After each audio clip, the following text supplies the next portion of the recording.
ऐसा रकबा जिसके ज़मीनी पानी का लेवल सतह ज़मीन के पास आ जाए, या यूँ कह लीजिए कि सतह ज़मीन और ग्राउंड वाटर का दरमियानी फासला 10 फीट से कम रह जाए, ऐसी ज़मीन को सेम ज़दा ज़मीन कहते हैं। ये जो पानी आप देख रहे हैं ये किसी नदी, नाले, दरिया या बारिश का नहीं है, बल्कि ये ज़मीन का पानी है जो रिस कर सतह ज़मीन के ऊपर आ चुका है। सेम ज़दा ज़मीन की खुसूसियात की बात की जाए तो आप देखेंगे कि ऐसी ज़मीन की सतह पर हमेशा पानी मौजूद रहेगा, या कम से कम पौधों की जड़ें पानी में रहेंगी, जिससे जड़ें गल सड़ जाएंगी। इसके अलावा ज़मीन में मौजूद ज़मीनी हयातियात दम घुटने से मर जाएंगी और ज़मीन से आहिस्ता आहिस्ता ऑर्गेनिक मैटर ख़त्म हो जाएगा और ज़मीन मुर्दा हो जाएगी।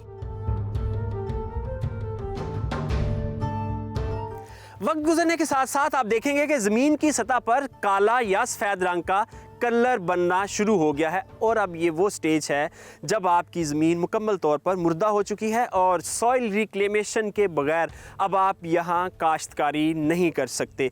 एक अहम सवाल कि ज़मीन सेम ज़दा क्यों होती है? पानी बुखारात बनकर हवा में तहलील हो जाता है और नमकियात ज़मीन की सतह पर छोड़ जाता है। ये नमकियात इकट्ठे होकर कलर की शक्ल इख्तियार कर लेते हैं, जिससे ज़मीन नाकारा हो जाती है।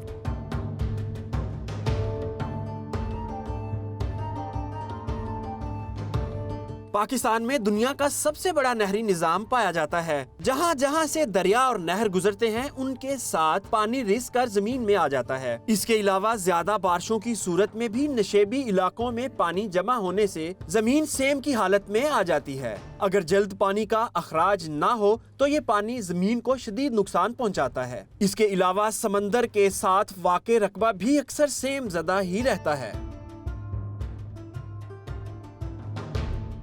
ऐसी सेम ज़दा ज़मीनें जिनमें मुसलसल पानी तो ना खड़ा होता हो मगर नमी बरकरार रहती हो, ऐसी ज़मीनों के लिए किसान 3 फीट गहरा गड्ढा खोदें और 10-10 फीट के फासले पे पूरे एकड़ में खुदाई करके गड्ढे खोदें, उनमें ज़रखेज़ मिट्टी भर दें और उसके अंदर पौधे लगाएं। ये पौधा पूरी सेहत के साथ खड़ा हो जाएगा और आपको फ्रूट देगा। उसमें पौधे कौन कौन से लगाए जा सकते हैं ये आपको बताते हैं। सफेदा, पॉपुलर, खजूर, बांस, मैंग्रोव्स, कीकर, लाइफ प्लांट, जंगली केला, नीम के दरख्त वगैरह। इसके अलावा चंद ऐसी फसलें भी हैं जो किसान बराह रास्त जमीन पर काश्त कर सकते हैं, जैसे धान की फसल, कलर घास, बरमूदा घास, रोड्स घास, लंबी गंदम की घास, राई घास, सूडान घास, एलोवेरा, सरकंडे का दरख्त, चाइना गुलाब, चेरी वगैरह। किसान अपने अपने इलाके के हिसाब से इन दरख्तों का चुनाव कर सकते हैं। ये तमाम पौधे सेम ज़दा इलाकों में अच्छी ग्रोथ करने की सलाहियत रखते हैं।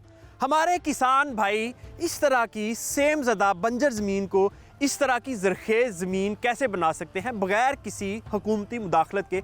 आइए आपको चंद ज़रूरी इक़दामात बताते हैं। ट्यूबवेल या किसी भी ज़रिए से सेम ज़दा ज़मीनों से जल्द अज जल्द पानी का निकास करें ताकि वाटर टेबल डाउन हो सके। ऐसी फसलें लगाएं जिनको ज़्यादा पानी चाहिए, यानी चावल, लंबे कद वाला चारा, कमाद, जंतर, सफेदा वगैरह। कोशिश करें कि ज्यादा से ज्यादा लंबे कद वाले दरख्त लगाएं। दरियाओं और नहरों के बंद के साथ छोटे गहरे नाले बनाएं और जमीन वाली साइड पक्की करें ताकि पानी सीपिच करके जमीन में ना जाए। रेन वाटर हार्वेस्टिंग टेक्नोलॉजी के जरिए बारिश और सैलाब के पानी को कम से कम 100 फीट गहराई तक जमीन में फेंकें।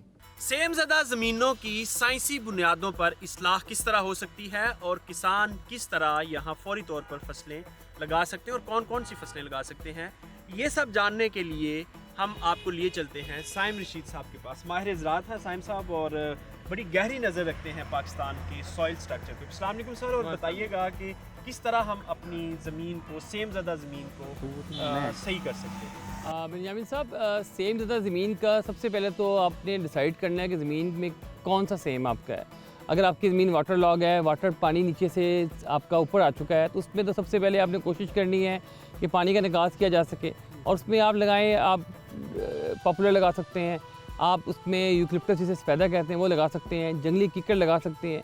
ये ज़मीन के अंदर से पानी चूस लेते हैं और उसकी वजह से ये होता है कि वाटर लेवल आपका ड्रॉप हो जाता है।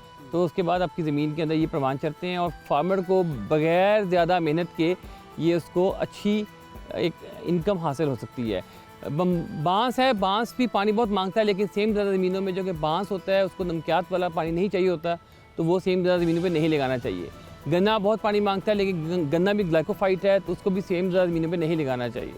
अच्छा सर, एक तो सेम ज़्यादा ज़मीन है, दूसरा ये होता है कि ज़मीन का पीएच लेवल ठीक है, टीडीएस ज़्यादा हाई नहीं है, यानी ज़मीन कलर ज़्यादा नहीं है, सेम ज़्यादा है, तो उसमें तो हम ये चीज़ें लगा सकते हैं। देखिए, अब सबसे पहले आप ना डिफाइन करें कि टीडीएस क्या चीज़ होती है। सेम और चीज़ है, टीडीएस और चीज़ है, कलर और चीज़ है, और थोर और चीज़ है। इन सब चीज़ों को आप ना इनमें डिफ्रेंशिएट करें। अल्कलाइन, पंजाब की स्पेशली पाकिस्तान की 93% ज़मीनें जो सी हैं वो अल्कलाइन है। अल्कलाइन का मतलब होता है कि इन ज़मीन की जो पीएच है वो ज़्यादा है, 7.5 से ज़्यादा है, और इनके अंदर चूना जो सा है वो गैर हल पजीरी चूना काफ़ी ज़्यादा मकदार में मौजूद है। तो ये अल्कलाइन ज़मीनें हैं। अल्कलाइन ज़मीनों के अंदर आपको जो इशू आता है, ज़मीन की बफरिंग जो पीएच होती है वो ज़्यादा हो जाती है, और वो आपकी जो भी आप खाद इस्तेमाल करते हैं तो उस खाद को फिक्स करने की, यानी कि उसकी अलपजीरी को ख़त्म करने की कोशिश करती है, और जिसकी वजह से खादों की इफादियत पर आपकी कम हो जाती है। और आपको जो एफिशिएंसी होती है कि अगर आप 50 किलो खाद इस्तेमाल करें किसी तेज़ाबी ज़मीन के ऊपर, तो वही अगर ज़मीन आपकी अल्कलाइन होगी तो 50 किलो खाद का आपका जो इस्तेमाल आपको 20 किलो के बराबर मिलेगा। तो सेम को हम मज़ीद एलेबोरेट करते हैं कि सेम के बारे में कहा जाता है कि बाज़ इलाकों में ज़मीन में हार्ड पैन बन जाता है, जिसकी वजह से पानी जो है वो नीचे नहीं जा सकता और पानी देखिए, हार्ड पैन बनने की बड़ी वजह भी आपकी ज़मीन में कैल्शियम होता है, कैल्सीपैन कहते हैं। हार्ड पैन बनता है, नमकियात एक लेयर जमा लेते हैं, और उसकी बड़ी वजह भी क्या होता है कि नीचे से स्पेशली जो क्ले पार्ट ज़मीनें होती हैं जिनके अंदर पक्के वटके रकबे कहते हैं, उनके अंदर वाटर की नेचुरल मूवमेंट है कि पानी से वो ग्रेविटी की तरह से ऊपर से नीचे जाता है, और इसी तरह उसकी एक मूवमेंट होती है जो कि वो कैपिलरीज़ के ज़रिए नीचे से ऊपर की तरफ आता है। तो जितनी ज़मीन का स्ट्रक्चर, जैसे टेक्सचर कहते हैं, वो बारीक होगा, यानी कि क्ले होगा, उतना उसका वाटर का नीचे से ऊपर की तरफ मूवमेंट्स की वो ज़्यादा हो जाती है। जब पानी ऊपर आता है और उसके आने के बाद जब उसको वो एवेपोरेट होता है, तो वो अपने अंदर मौजूद नमकियात जिनको नीचे से लेके आता है उनको ऊपर छोड़ देता है।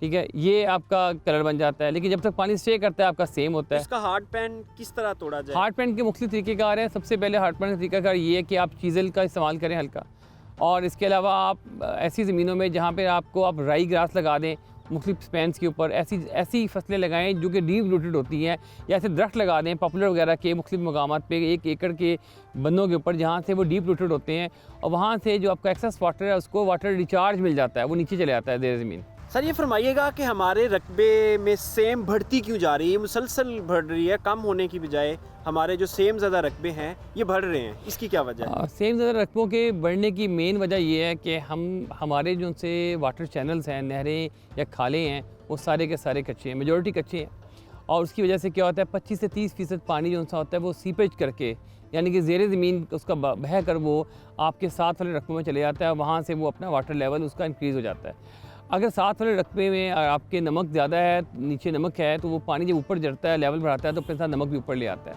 तो सेम ज़्यादा इलाकों का जो सबसे बेहतर तरीक़ाकार ये है कि आप इसमें नहरों के साथ साथ ट्यूबवेल लगाएं, और बजाय वो पानी जो सा है उसको आप पम्प करते रहें, ताकि ज़ेर ज़मीन वाटर लेवल जो सा है वो मेंटेन रहे। इसके अलावा जहाँ पे आप देखें कि ज़मीनें ऐसी हैं कि जहाँ पे आपका ट्यूबवेल लगाना पॉसिबल नहीं है, मुमकिन नहीं है, और वो वाटर कोर्स से काफ़ी फासले पे हैं, तो वहाँ पर सेम नाले बनाए जाएँ, ताकि जितना पानी भी है वो रस कर सेम नालों के ज़रिए ज़मीनों से बाहर अखराज हो जाए।